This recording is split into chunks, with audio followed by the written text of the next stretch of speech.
Capítulo 9. Ensinando e curando. Quando Cristo enviou os 12 discípulos em sua primeira viagem missionária, ordenou-lhes: Indo, pregai, dizendo: É chegado o reino dos céus. Curai os enfermos, limpai os leprosos, ressuscitai os mortos, expulsai os demônios. De graça recebestes, de graça dai. Mateus capítulo 10, versos 7 e 8. Aos 70 enviados mais tarde, ele disse: Em qualquer cidade em que entrardes e vos receberem, curai os enfermos que nela houver e dizei-lhes: É chegado a vós o reino de Deus. Lucas capítulo 10, versos 8 e 9. A presença e o poder de Cristo estava com eles, e voltaram os 70 com alegria, dizendo: Senhor, pelo teu nome até os demônios se nos sujeitam. Lucas capítulo 10, verso 17. Depois da ascensão de Cristo foi continuada a mesma obra. As cenas de seu próprio ministério foram repetidas. Das cidades circunvizinhas vinha uma multidão a Jerusalém, conduzindo enfermos e atormentados de espíritos imundos, os quais todos eram curados. Atos capítulo 5, verso 16. E os discípulos, tendo partido, pregaram por todas as partes, cooperando com eles o Senhor. Marcos capítulo 16, verso 20. Descendo Filipe à cidade de Samaria, lhes pregava a Cristo. E as multidões unanimemente prestavam atenção ao que Filipe dizia, pois que os espíritos imundos saíam de muitos que os tinham. E muitos paralíticos e coxos eram curados, e havia grande alegria naquela cidade. Atos capítulo 8, versos 5 a 8. Lucas, o autor do evangelho que tem seu nome, era médico missionário. Ele é, nas Escrituras, chamado o médico amado. Colossenses capítulo 4, verso 14. O apóstolo Paulo ouviu falar de sua habilidade como médico e procurou-o como alguém a quem o Senhor havia confiado uma obra especial. Obteve sua cooperação e por algum tempo Lucas o acompanhou em suas viagens de um lugar para outro. Depois de certo tempo, Paulo deixou Lucas em Filipos, na Macedônia. Ali continuou ele a trabalhar por vários anos, tanto como médico como na qualidade de ensinador do Evangelho. Em sua obra médica, ministrava aos enfermos e orava então para que o poder restaurador de Deus repousasse sobre os aflitos. Assim era o caminho aberto para a mensagem evangélica. O êxito de Lucas como médico conseguiu-lhe muitas oportunidades para pregar a Cristo entre os gentios. É o plano divino que trabalhemos como os discípulos fizeram. A cura física está ligada à incumbência evangélica. Na obra do Evangelho, o ensino e a cura nunca se devem separar. Era a tarefa dos discípulos disseminar o conhecimento do Evangelho. Foi-lhes confiada a obra da proclamação a todo o mundo das boas novas que Cristo trouxe aos homens. Essa obra eles a realizaram pelo povo de seu tempo. A toda a nação debaixo do céu foi levado o Evangelho numa única geração. O dar o Evangelho ao mundo é a obra que Deus confiou aos que professam seu nome. Para o pecado e a miséria do mundo, é o Evangelho o único antídoto. Tornar conhecida a toda a humanidade a mensagem da graça de Deus, eis a primeira obra dos que lhe conhecem o poder restaurador. Quando Cristo enviou os discípulos com a mensagem evangélica, a fé em Deus e sua palavra havia quase desaparecido da terra. Entre o povo judeu, que professava conhecer a Jeová, sua palavra havia sido posta à margem para dar lugar à tradição e às especulações humanas. A ambição egoísta, o amor da ostentação e a ganância do lucro absorviam os pensamentos dos homens. À medida que desaparecia a reverência para com Deus, fugia também a compaixão para com os homens. O egoísmo era o princípio dominante, e Satanás executava sua vontade na miséria e na degradação da humanidade. Instrumentos satânicos tomavam posse dos homens. O corpo humano, feito para a habitação de Deus, tornou-se a morada de demônios. Os sentidos, os nervos e órgãos dos homens eram manejados por influências sobrenaturais na condescendência com as mais vis concupiscências. O próprio cunho dos demônios se achava impresso na fisionomia dos homens. O semblante humano refletia a expressão das legiões do mal, de que os próprios homens estavam possuídos. Qual é a condição do mundo atualmente? Não é a fé na Bíblia hoje destruída tão eficazmente pela alta crítica e as especulações como era pela tradição e o rabinismo nos dias de Jesus? Não tem a ambição e a cobiça e o amor do prazer tão forte domínio no coração dos homens agora como possuía então? No professo mundo cristão, mesmo nas professas igrejas de Cristo, quão poucos são regidos por princípios cristãos. Nos círculos comerciais, sociais, domésticos e mesmo nos religiosos, quão poucos fazem dos ensinos de Cristo a regra do viver diário. Não é verdade que a justiça se pôs longe? A equidade não pode entrar. E quem se desvia do mal, arrisca-se a ser despojado? Isaías capítulo 59, versos 14 e 15. Vivemos em meio de uma epidemia de crime, diante da qual ficam estupefatos os homens pensantes e tementes a Deus em toda a parte. A corrupção que predomina está além da descrição da pena humana. Cada dia traz novas revelações de conflitos políticos, de subornos e fraudes. Cada dia traz seu doloroso registro de violência e ilegalidade, de indiferença aos sofrimentos do próximo, de brutal e diabólica destruição de vidas humanas. Cada dia testifica do aumento da loucura, do assassínio, do suicídio. Quem pode duvidar que agentes satânicos se achem em operação entre os homens, numa atividade crescente para perturbar e corromper a mente, contaminar e destruir o corpo? E enquanto o mundo se acha cheio desses males, o Evangelho é tantas vezes apresentado de maneira tão diferente que não produz senão uma fraca impressão na consciência ou na vida das pessoas. Há por toda parte corações clamando por qualquer coisa que não possuem. Anelam um poder que lhes dê domínio sobre o pecado, um poder que os liberte da servidão do mal, que lhes proporcione saúde, vida e paz. Muitos dos que uma vez conheceram o poder da palavra de Deus têm se achado onde não há nenhum reconhecimento dele e anseiam pela divina presença. O mundo necessita atualmente daquilo que tem sido necessário há mais de 2000 anos, a revelação de Cristo. É preciso uma grande obra de reforma, e é unicamente mediante a graça de Cristo que a obra de restauração física, mental e espiritual se pode efetuar. Unicamente os métodos de Cristo trarão verdadeiro êxito no aproximar-se do povo. O Salvador misturava-se com os homens como uma pessoa que lhe desejava o bem. Manifestava simpatia por eles, ministrava-lhes as necessidades e granjeava-lhes a confiança. Ordenava então: segue-me. João capítulo 21, verso 19. É necessário pôr-se em íntimo contato com o povo mediante esforço pessoal. Se empregasse menos tempo a pregar sermões e mais fosse dedicado ao serviço pessoal, maiores seriam os resultados que se veriam. Os pobres devem ser socorridos, cuidados os doentes, os aflitos e os que sofrem perdas confortados, instruídos os ignorantes e os inexperientes aconselhados. Cumpre-nos chorar com os que choram e alegrar-nos com os que se alegram.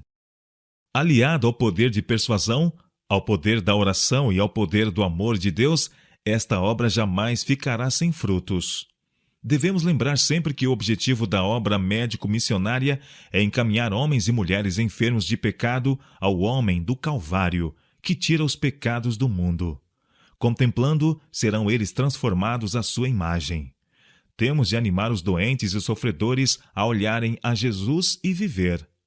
Mantenha os obreiros a Cristo, o grande médico, constantemente diante daqueles a quem a doença física e espiritual levou ao desânimo.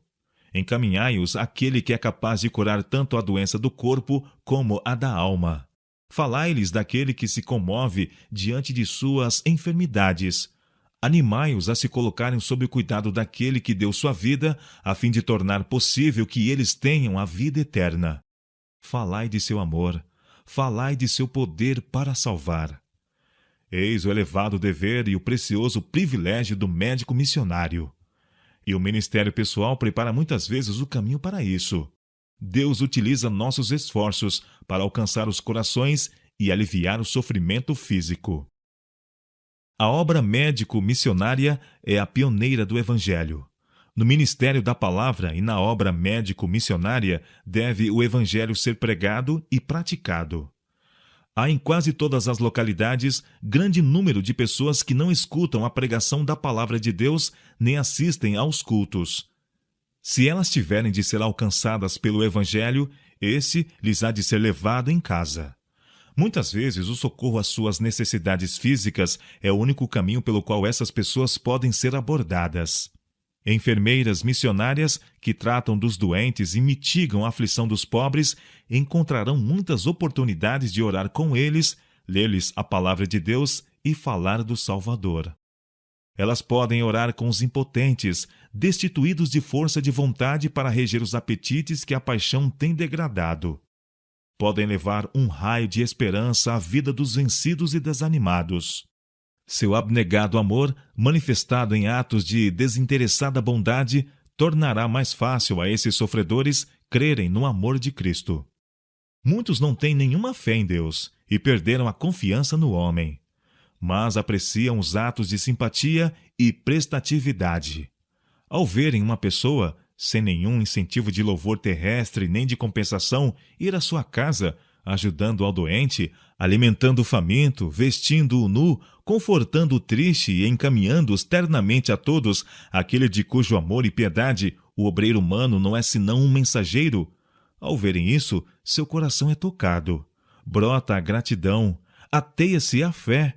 Veem que Deus cuida deles e ficam preparados para escutar ao ser-lhes aberta a sua palavra. Seja nos campos de além-mar, seja em nosso país, todos os missionários, tanto homens como mulheres, conquistarão muito mais rapidamente acesso ao povo e sentirão que sua utilidade aumentará grandemente se forem aptos a ajudar aos doentes.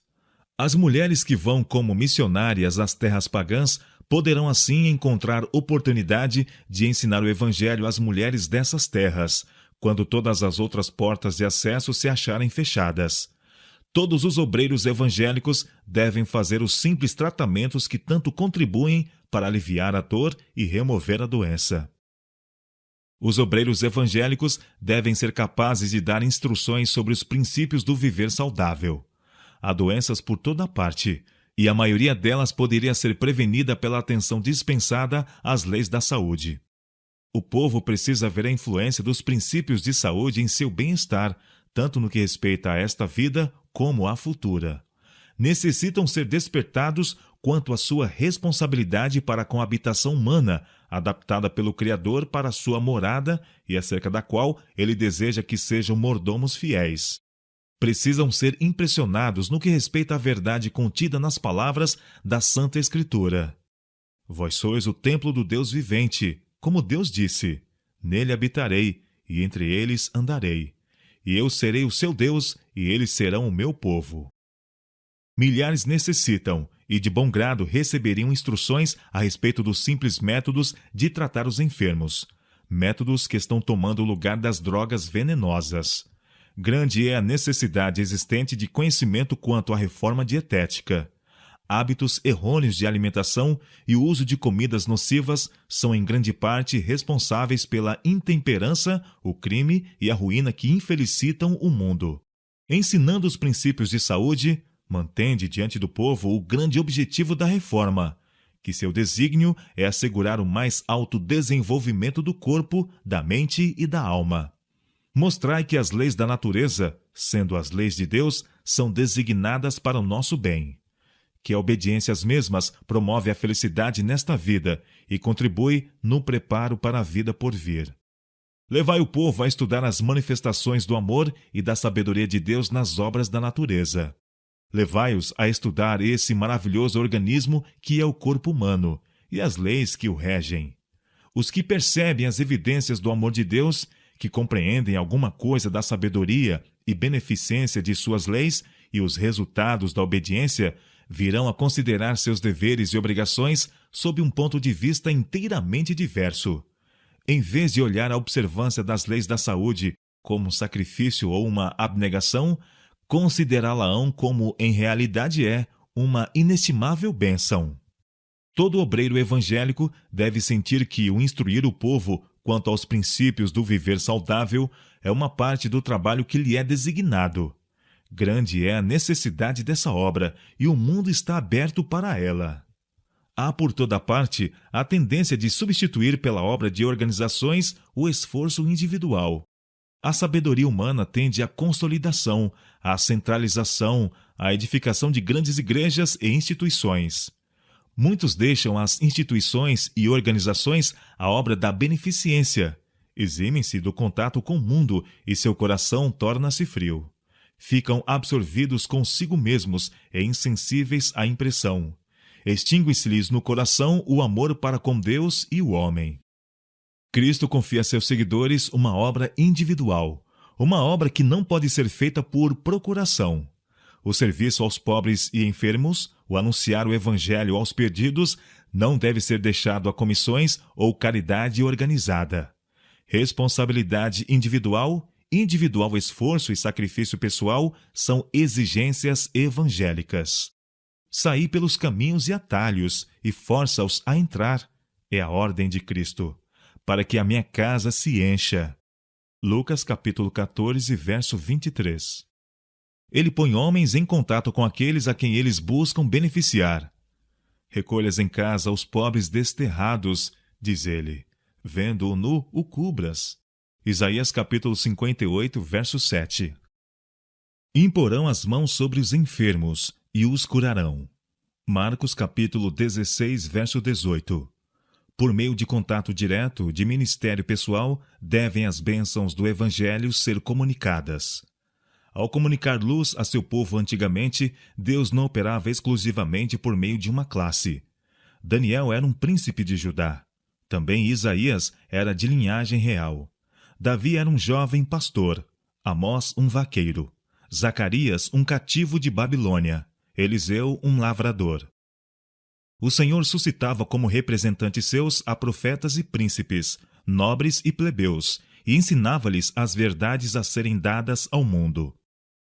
A todos quantos se tornam participantes de sua graça, o Senhor indica uma obra em benefício de outros. Cumpre-nos estar individualmente em nosso posto, dizendo: Eis-me aqui, envia-me a mim. Isaías capítulo 6, verso 8. Sobre o ministro da palavra, a enfermeira missionária, o médico cristão, o cristão individualmente, seja ele comerciante ou fazendeiro, profissional ou mecânico, sobre todos repousa a responsabilidade. É nossa obra revelar aos homens o evangelho de sua salvação. Toda empresa em que nos empenhemos deve ser um meio para esse fim. Os que se entregam à obra que lhes é designada não somente serão uma bênção a outros, como hão de ser eles próprios abençoados. A consciência do dever bem cumprido exercerá uma influência reflexa sobre sua própria alma. O acabrunhado esquecerá seu acabrunhamento, o fraco se tornará forte, o ignorante inteligente, e todos encontrarão um infalível auxiliador naquele que o chamou. A Igreja de Cristo está organizada para o serviço. Sua senha é servir. Seus membros são soldados em preparo para o conflito sobre as ordens do príncipe de sua salvação. Pastores, médicos e professores cristãos têm uma obra mais vasta do que muitos têm reconhecido. Não lhes cumpre somente servir ao povo, mas ensinar-lhes a servir. Não devem apenas dar instruções nos retos princípios, mas educar seus ouvintes a comunicar os mesmos princípios. A verdade que não é vivida, que não é comunicada, perde seu poder vivificante, sua virtude restauradora. Sua bênção só pode ser conservada à medida que é partilhada com outros. Necessita ser quebrada a monotonia de nosso serviço para Deus. Todo membro de igreja deve empenhar-se em algum ramo de atividade para o Mestre. Alguns não podem fazer tanto como outros, mas cada um deve efetuar o máximo para repelir a onda de doenças e aflições que está avassalando o mundo. Muitos teriam boa vontade de trabalhar se lhes ensinassem a começar. Necessitam ser instruídos e animados.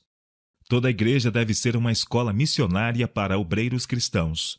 Seus membros devem ser instruídos em dar estudos bíblicos, em dirigir e ensinar classes da escola sabatina, na melhor maneira de auxiliar os pobres e cuidar dos doentes, de trabalhar pelos não convertidos. Deve haver curso de saúde, de arte culinária e classes em vários ramos de serviço no auxílio cristão. Não somente deve haver ensino, mas trabalho real, sob a direção de instrutores experientes. Que os mestres vão à frente no trabalho entre o povo, e outros, unindo-se a eles, aprenderão em seu exemplo. Um exemplo vale mais que muitos preceitos. Cultivem todos as suas faculdades físicas e mentais ao máximo de sua capacidade, a fim de poderem trabalhar para Deus onde sua providência os chamar. A mesma graça que veio de Cristo a Paulo e a Apolo, que os distinguiu por excelências espirituais, será hoje comunicada aos devotados missionários cristãos. Deus deseja que seus filhos tenham inteligência e conhecimento, para que, com infalível clareza e poder, sua glória seja revelada em nosso mundo. Obreiros educados, sendo consagrados a Deus, podem prestar mais variados serviços e realizar uma obra mais vasta do que os não educados. Sua disciplina mental dá-lhes vantagens. Mas os que não são dotados de grandes talentos, nem muita instrução, podem trabalhar aceitavelmente por outros. Deus se servirá de homens que desejam ser usados. Não são as pessoas mais brilhantes ou talentosas aquelas cujo trabalho produz maiores e mais duradouros resultados. Necessitam-se homens e mulheres que ouviram uma mensagem do céu. Os obreiros mais eficientes são os que atendem ao convite. Tomai sobre vós o meu jugo e aprendei de mim. Mateus capítulo 11, verso 29. São missionários de coração os que são necessários. Aquele cujo coração é tocado por Deus é cheio de um grande anseio por aqueles que nunca lhe conheceram o amor. Sua condição os impressiona com um senso de infortúnio pessoal. Expondo a própria vida, vai como mensageiro enviado pelo céu e por ele inspirado para efetuar uma obra em que os anjos podem cooperar. Se aqueles a quem Deus confiou grandes talentos intelectuais empregam esses dons para fins egoístas, serão deixados, após um período de prova, a seguir seu próprio caminho. Deus tomará homens que não pareçam tão prodigamente dotados, que não têm grande confiança em si mesmos, e tornará os fracos fortes, porque confiam que Ele fará em seu favor o que eles próprios não podem realizar. Deus aceitará o serviço prestado de todo o coração e suprirá por sua parte as deficiências. O Senhor tem muitas vezes escolhido para seus colaboradores homens que não tiveram oportunidade de obter senão limitada educação escolar. Esses homens têm aplicado as faculdades da maneira mais diligente, e o Senhor os tem recompensado pela fidelidade à sua obra, pela laboriosidade e sede de conhecimento. Ele lhes tem sido testemunha das lágrimas, ouvido suas orações. Como desceram suas bênçãos sobre os cativos na corte de Babilônia, assim dará a eles sabedoria e conhecimento aos seus obreiros de hoje. Homens deficientes em instrução, humildes quanto à condição social, têm, mediante a graça de Cristo, sido por vezes admiravelmente bem-sucedidos em ganhar almas para Ele.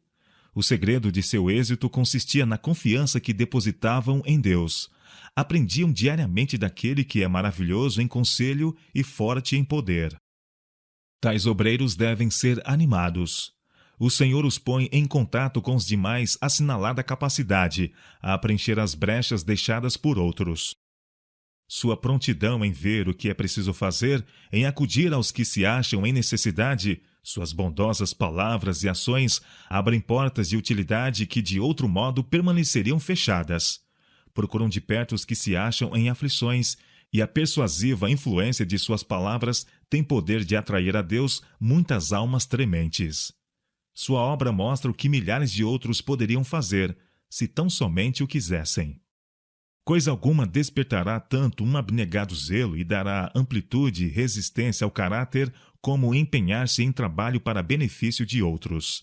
Muitos cristãos professos, ao procurarem as relações da igreja, não pensam senão em si mesmos. Desejam fruir a comunhão da igreja e os cuidados pastorais. Fazem-se membros de grandes e prósperas igrejas e ficam satisfeitos com pouco fazer pelos outros. Por esta maneira, estão se roubando a si mesmos as mais preciosas bênçãos. Muitos seriam beneficiados em sacrificar suas aprazíveis associações, conducentes ao comodismo.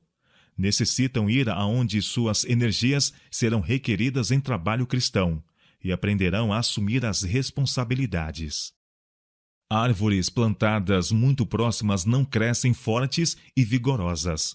O jardineiro as transplanta a fim de terem espaço para se desenvolver. Idêntico processo beneficiaria muitos dos membros de grandes igrejas. Precisam ser colocados onde suas energias serão chamadas ao ativo esforço cristão. Eles estão perdendo a espiritualidade, tornando-se raquíticos e ineficientes por falta de abnegado trabalho em favor de outros. Transplantados para algum campo missionário, tornar-se-iam fortes e vigorosos.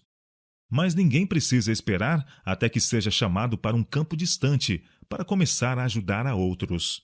Portas de serviço se acham abertas por toda parte. Acham-se por todo lado ao redor de nós os que necessitam de auxílio. A viúva, o órfão, o doente e o moribundo, o magoado, o abatido, o ignorante e o desprezado acham-se por onde quer que formos. Devemos sentir ser nosso especial dever trabalhar pelos que se encontram em nossa vizinhança. Pensai como podereis melhor ir em socorro dos que não têm nenhum interesse nas coisas religiosas. Ao visitardes nossos amigos e vizinhos, mostrai interesse em seu bem-estar espiritual, da mesma maneira no que respeita ao temporal. Falai-lhes de Cristo como um Salvador que perdoa o pecado. Convidai os vizinhos para a vossa casa e lede-lhes partes da preciosa Bíblia e de livros que lhe explicam as verdades. Convidai-os a se unirem convosco em cânticos e orações. Nessas pequeninas reuniões, o próprio Cristo estará presente, segundo prometeu, e os corações serão tocados pela sua graça. Os membros da igreja se devem educar em fazer essa obra. Ela é exatamente tão essencial como salvar as almas entenebrecidas dos países estrangeiros. Enquanto alguns se preocupam com almas distantes, experimentam muitos dos que se acham na própria pátria responsabilidade pelos que se encontram ao redor, trabalhando com igual diligência pela salvação deles. Muitos lamentam estar vivendo uma vida monótona. Eles próprios podem tornar sua vida mais ativa e influente, se quiserem. Os que amam a Cristo de coração, entendimento e alma, e a seu próximo como a si mesmos, têm um campo vasto em que empregar sua capacidade e influência. Ninguém passe por alto as pequenas oportunidades, esperando por uma obra maior. Talvez executasseis com êxito o trabalho pequeno, mas falhasseis redondamente ao tentar fazer um outro maior e caísseis em desânimo. É fazendo segundo as vossas forças o que vos vem à mão que haveis de desenvolver capacidade para uma obra de mais vulto. Desprezando as oportunidades diárias, negligenciando as pequeninas coisas que se acham bem perto, é que muitos se tornam infrutíferos e secos. Não dependais de ajuda humana. Olhai para além das criaturas humanas aquele que foi designado por Deus para levar os nossos pesares, as nossas penas e satisfazer as nossas necessidades. Pegando ao Senhor em sua palavra, dai começo ao trabalho onde quer que o encontreis e avançai com inabalável fé. É a fé na presença de Cristo que dá resistência e firmeza. Trabalhai com abnegado interesse, árduos esforços e perseverante energia. Nos campos em que as condições são tão objetáveis e desanimadoras que muitos para lá não estão dispostos a ir, assinaladas mudanças se têm operado pelos esforços de obreiros prontos a se sacrificarem. Paciente e perseverantemente eles trabalharam, não confiando no poder humano, mas em Deus, e sua graça os susteve. Quanto de bem foi assim realizado, jamais será conhecido neste mundo, mas benditos resultados se verão no grande porvir. Em muitos lugares podem trabalhar com êxito missionários de manutenção própria. Foi como tal que o apóstolo Paulo trabalhou na disseminação do conhecimento de Cristo por todo o mundo. enquanto ensinava diariamente o Evangelho em grandes cidades da Ásia e da Europa, trabalhava em um ofício para se manter a si mesmo e a seus companheiros. Suas palavras de despedida aos anciãos da igreja de Éfeso, mostrando sua maneira de trabalhar, encerram preciosas lições para todo obreiro evangélico. Vós bem sabeis, disse ele, como em todo esse tempo me portei no meio de vós. Como nada que útil seja, deixei de vos anunciar e ensinar publicamente pelas casas. De ninguém cobicei a prata, nem ouro, nem a veste. Vós mesmos sabeis que, para o que me era necessário, a mim e aos que estão comigo, estas mãos me serviram. Tenho-vos mostrado em tudo que, trabalhando assim, é necessário auxiliar os enfermos e recordar as palavras do Senhor Jesus que disse: mais bem-aventurada coisa é dar do que receber. Atos capítulo 20, versos 18, 20 e 33 a 35. Muitos, hoje em dia, caso se achassem imbuídos do mesmo espírito de sacrifício, poderiam realizar uma boa obra por maneira idêntica. Que 2 ou mais comecem juntos obra evangelística. Visitem o povo, orando, cantando, ensinando, explicando as Escrituras, ajudando aos enfermos. Alguns se podem manter como colportores, outros, como o apóstolo, podem trabalhar em algum ofício ou em outros ramos de trabalho.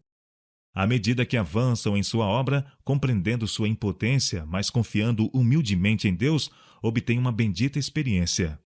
O Senhor Jesus vai adiante deles, e entre ricos e pobres encontram eles favor e auxílio. Os que se preparam para a obra médico-missionária em campos distantes devem ser animados a partir sem demora ao lugar em que esperam trabalhar e começar a obra entre o povo, aprendendo a língua enquanto trabalham. Bem depressa estarão aptos a ensinar as simples verdades da palavra de Deus. Necessitam por todo o mundo mensageiros de misericórdia. Há necessidade de famílias cristãs que vão para localidades que se acham em trevas e erro, vão a lugares longínquos e aí tomem conhecimento das necessidades de seus semelhantes e trabalhem pela causa do Mestre. Se essas famílias se estabelecessem nos lugares escuros da terra, lugares em que o povo se acha envolto em sombras espirituais, e deixassem a luz da vida de Cristo irradiar por meio delas, nobre seria a obra que se poderia realizar. Essa obra requer sacrifício.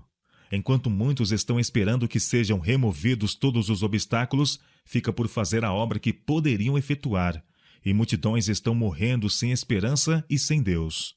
Alguns, por amor de vantagens comerciais ou para adquirir conhecimentos científicos, se arriscam a penetrar em regiões desabitadas e a resistir de bom grado a sacrifícios e privações. Mas quão poucos estão dispostos, por amor de seus semelhantes, a transportar suas famílias para regiões carecidas do Evangelho. Alcançar o povo onde quer que esteja, e seja qual for sua posição ou estado, e auxiliá-lo por todos os modos possíveis, eis o verdadeiro ministério. Mediante esses esforços, podeis conquistar corações e abrir uma porta para o acesso a almas que estão a perecer. Lembrai-vos em todo o vosso trabalho que vos achais ligados a Cristo, sendo uma parte do grande plano de redenção. O amor de Cristo, numa corrente que cura e vivifica, deve fluir de vossa vida. Ao buscardes atrair outros para o ciclo de seu amor, que a pureza de vossa linguagem, o desinteresse de vosso serviço e o contentamento de vossa conduta, seja um testemunho ao poder de sua graça. Oferecei ao mundo uma tão pura e justa representação dele que os homens o contemplem em sua beleza. De pouca utilidade é procurar reformar outros atacando o que podemos considerar mau hábitos. Tais esforços dão muitas vezes em resultado mais dano que bem. Em sua conversa com a samaritana, em lugar de desmerecer o poço de Jacó, Cristo apresentou alguma coisa melhor. Se tu conheceras o dom de Deus, disse ele, e quem é o que te diz, dá-me de beber, tu lhe pedirias e ele te daria água viva. João capítulo 4, verso 10. Desviou a conversa para o tesouro que tinha a dar, oferecendo à mulher alguma coisa melhor do que ela possuía, a própria água viva, a alegria e a esperança do Evangelho. Isso é uma ilustração do modo por que devemos trabalhar. Temos de oferecer aos homens alguma coisa melhor do que eles possuem, a própria paz de Cristo, que excede todo o entendimento. cumpre-nos falar-lhes da santa lei de Deus, a transcrição de seu caráter e uma expressão daquilo que ele quer que se tornem. Mostrar-lhes quão infinitamente superior às fugazes alegrias e prazeres do mundo é a imperecível glória celeste. Falar-lhes da liberdade e do repouso que se encontram no Salvador. Aquele que beber da água que eu lhe der, nunca mais terá sede, declarou ele. João capítulo 4, verso 14. Exaltai a Jesus, clamando: Eis o Cordeiro de Deus que tira o pecado do mundo. João capítulo 1, verso 29. Unicamente ele pode satisfazer o anseio do coração e dar paz à alma. De todos os povos da terra, deviam ser os reformadores os mais abnegados, os mais bondosos, os mais corteses. Dever-se-iam ver em seus atos a verdadeira bondade dos atos desinteressados. O obreiro que manifesta falta de cortesia, que mostra impaciência ante a ignorância dos outros ou por se acharem extraviados, que fala bruscamente ou procede sem reflexão, pode cerrar a porta de corações por tal maneira que nunca mais lhe seja dado conquistá-los. Como o orvalho e a chuva branda caem nas ressequidas plantas, assim deixai cair suavemente as palavras quando procurais desviar os homens de seus erros. O plano de Deus é conquistar primeiro o coração. Devemos falar a verdade com amor, confiando nele quanto ao poder para a reforma da vida. O Espírito Santo aplicará ao coração a palavra proferida com amor. Somos naturalmente egocêntricos e opiniosos, mas, ao aprendermos as lições que Cristo nos deseja ensinar, tornamo-nos participantes de sua natureza. Daí em diante, vivemos a sua vida. O maravilhoso exemplo de Cristo, a incomparável ternura com que compreendia os sentimentos dos outros, chorando com os que choravam e se regozijando com os que se regozijavam, deve exercer profunda influência sobre o caráter de todos quantos seguem em sinceridade. Mediante palavras e atos bondosos, procurarão facilitar o trilho aos pés cansados.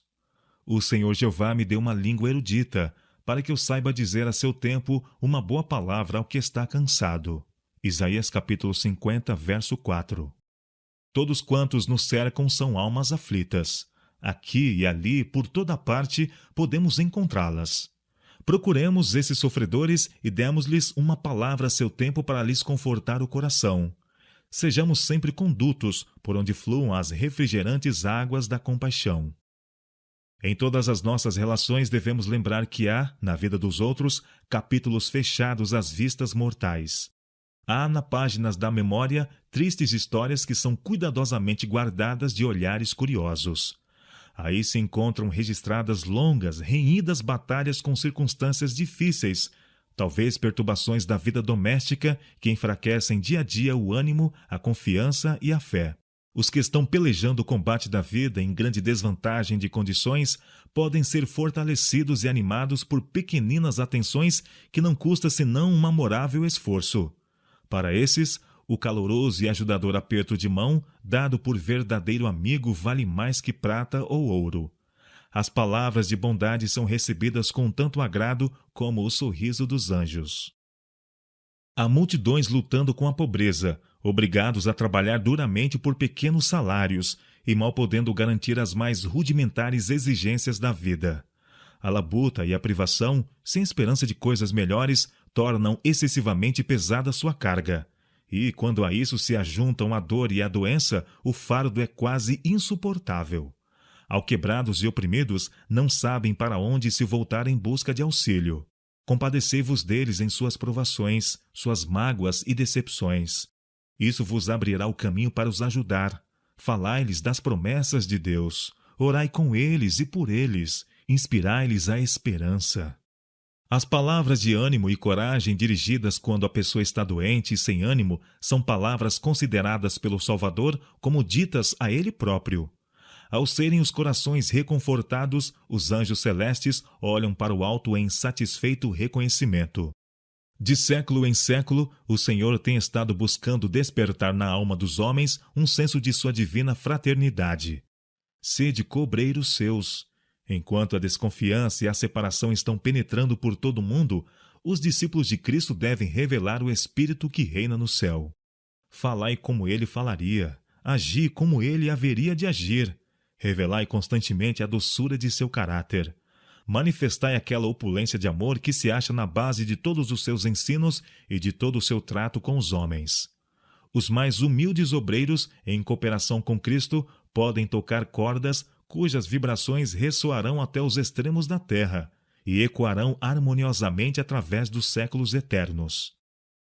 Os espíritos celestes estão esperando para cooperar com os instrumentos humanos, para revelar ao mundo o que se podem tornar os homens mediante a união com o divino e o que pode ser realizado em favor da salvação das almas prestes a perecer. Não pode haver limite à utilidade de uma pessoa que, pondo de parte o eu, oferece margem à operação do Espírito Santo em seu coração e vive uma vida inteiramente consagrada a Deus.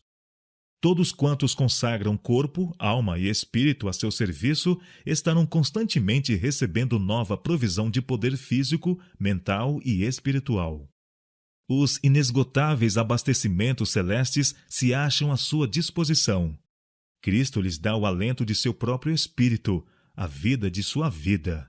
O Espírito Santo desenvolve suas mais altas energias para operar na mente e no coração. Mediante a graça a nós dada, podemos conseguir vitórias que, devido a nossas opiniões errôneas e preconcebidas, nossos defeitos de caráter, nossa pouca fé, têm-se-nos afigurado impossíveis. A todos quantos se oferecem ao Senhor para o serviço, sem nada reter, é dado poder para alcançar resultados sem limites. Por esses fará Deus grandes coisas. Ele operará no espírito dos homens de modo que, mesmo neste mundo, ver-se-á em sua vida um cumprimento da promessa do futuro estado. O deserto e a terra se alegrarão, o ermo exultará e florescerá como o narciso. Florescerá abundantemente, jubilará de alegria e exultará. Deu-se-lhes a glória do Líbano, o esplendor do Carmelo e de Sarom. Eles verão a glória do Senhor, o esplendor do nosso Deus. Fortalecei as mãos frouxas e firmai os joelhos vacilantes. Dizei aos desalentados de coração: sede fortes, não temais, eis o vosso Deus. Então se abrirão os olhos dos cegos e se desimpedirão os ouvidos dos surdos, os coxos saltarão como cervos. E a língua dos mudos cantará, pois águas arrebentarão no deserto e ribeiro no ermo.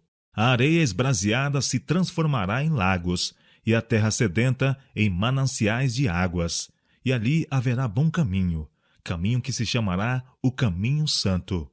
O imundo não passará por ele, pois será somente para o seu povo. Quem quer que por ele caminhe não errará, nem mesmo o louco. Ali não haverá leão, animal feroz não passará por ele, nem se achará nele. Mas os remidos andarão por ele, os resgatados do Senhor voltarão e virão a Sião com cânticos de júbilo.